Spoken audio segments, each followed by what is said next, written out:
أنا ثم أنا ثم أنا، لأ أكيد مش أنت، ثم أنا برضه. الفكرة بقى في الشخصية دي هي بتبُص لكل حاجة هي ممكن تقدر تستفاد منها.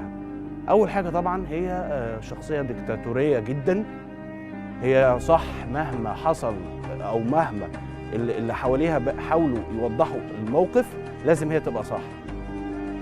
الحاجة التانية إنه بيحاول يستغل كل الأدوات اللي حواليه، كل الأشخاص، واللي ما بيلاقيش منه فايدة بيضطر إنه إيه، يبدأ يرمي ويشوف غيره، لأن هو العقيدة بتاعته قايمة على كده.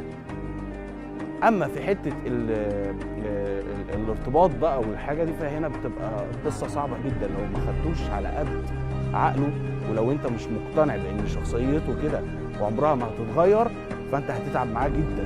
فأنت قبل ما تتعامل مع الشخص ده لازم تبقى عارف طرق التعامل معاه، اللي هو إيه، اللي هو بُص مش مهم إن